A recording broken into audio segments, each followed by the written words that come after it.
Welcome to a continuation of the series of things they don't tell you about.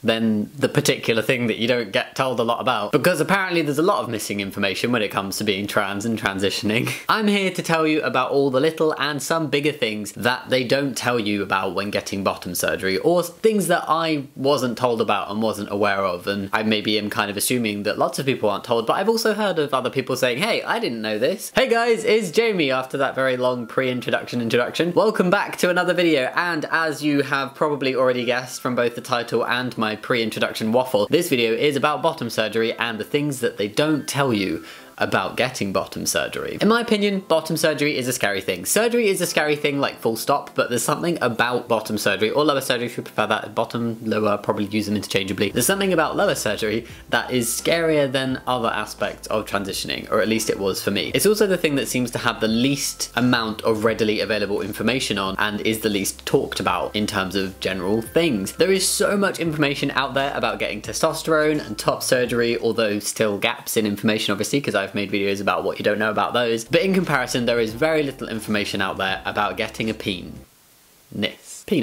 Getting a penis. Getting happiness. A penis.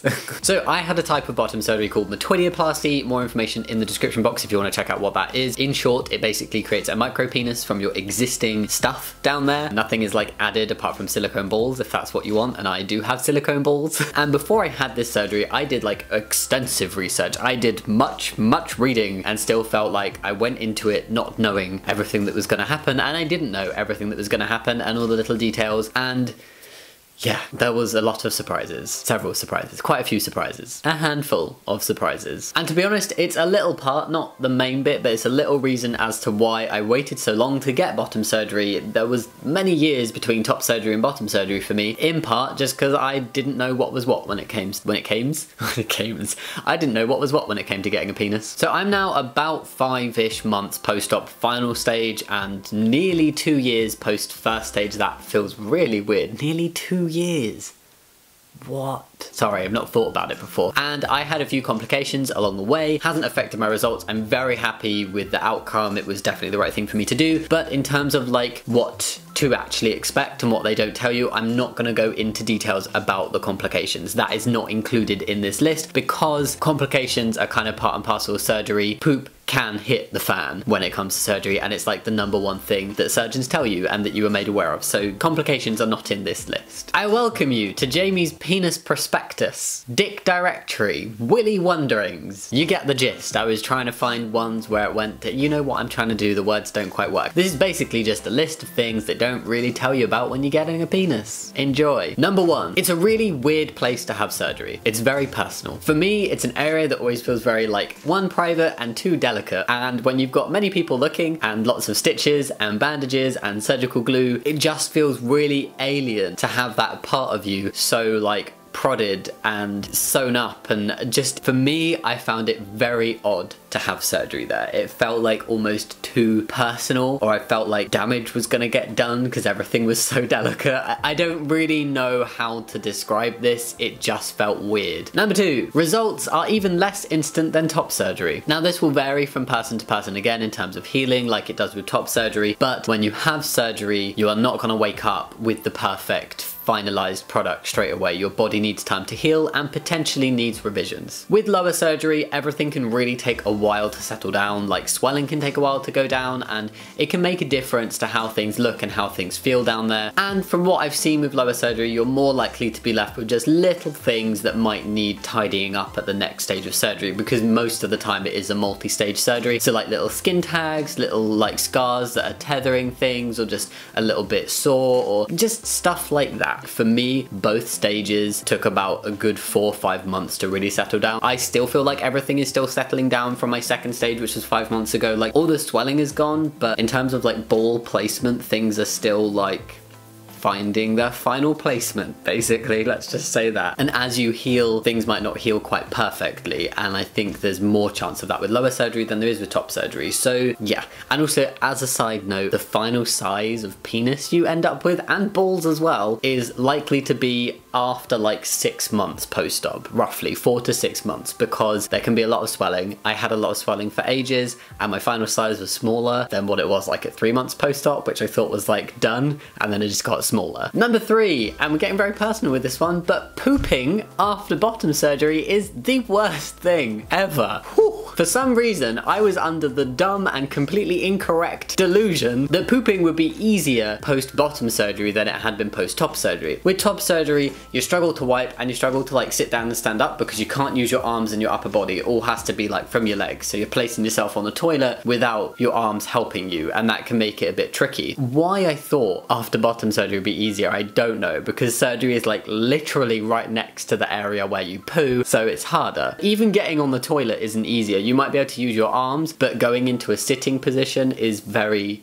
difficult. Every bit of going to the toilet after lower surgery was difficult. Peeing was a bit simpler because I had a catheter, so I didn't have to sit down and stand up every time, just like empty the catheter, although it emptied at like a snail's pace, and that was annoying. If you wanted to poop, you had to empty the catheter first, so stand, empty the catheter, then very slowly lower yourself onto the toilet using your hands on the toilet seat, and you're on the toilet. Everything feels really pressured, like I can't describe it, I just kept feeling like everything was gonna fall off. This is really TMI, like, but this is what this video is for, so you know everything. And this might not happen to you, but this is what happened to me, and this is the experience of other people I've heard of as well. And then even if you've emptied your bladder, a little bit of wee will like try to bypass the catheter whilst you're sitting down, and that can sting, and then you can't push, which is great because after surgery you're like bunged up and you have to take like stuff to get your system going again, and you just have to sit there and wait for the poo to fall. It just feels horrible. And like I said, just everything felt really tight whilst on the toilet. Wiping was horrible. You felt like you were pooping really close to incisions that were new. I'm really not trying to put anyone off. This is just like a genuine experience, and it only lasts a couple weeks. Like, it's uncomfortable, but it's really manageable. It's okay. And not even a couple weeks, like 7 to 10 days is fine. Number 4, on the topic of toilets, catheters suck. Like I said, useful because sitting on a toilet was difficult, and it meant I didn't have to sit down every time. I just had to do a wee. At the same time, deeply uncomfortable, and oh, I never want one again. Fortunately, I didn't have to have one for second stage, but like showering, I had to hold the end of the tube or like tape it to myself, and if I accidentally let go to support myself because I was a little bit wobbly, it would tug. No. Sitting, I couldn't sit up. I just had to lie down so the pressure was off where the catheter was. Lying down, I could still feel it. It was more comfortable, it was bearable, but I could still feel it was there. Walking was slow and very wide-legged, if that's a term. John Wayne style. And taking it out was scary and it stung, but it was very quick, and as soon as it was out, I was like instant relief. Recovery felt like it just started going 100 miles an hour after the catheter was taken out, because I could sit more easily, I could walk around more easily, I could take a shower, I could like move my legs in ways, and just, it made such a big difference. I had to go to London to get the catheter out, and then it was a very uncomfortable journey down, and they took it out, and then it was like sitting on a cloud the whole journey back, because it was just so much easier. I could walk, even like just from walking was so much better, and then sitting on a train with a catheter is just horrible, so then not having the catheter on the way back was like magic. Number 5, your dick might look like a mini aubergine, or a bigger aubergine, depending on what type of lower surgery you get. I had the most insane bruising ever. I challenge anyone to have more insane bruising than I had after first stage lower surgery. My peen literally looked like a little aubergine, like it was that colour, but so were my balls. I was basically bruised hip to hip, my entire like genital area, the lower half of both butt cheeks, and inside my thighs quite extensively, and the bruising varied from purple to deep purple to pretty much black. I've never had bruising like that in my life, and everything looked really gross. And it was painful, like I felt like I'd been kicked in my lower stomach area a lot. But it's fine, it goes away and it doesn't look like an aubergine anymore.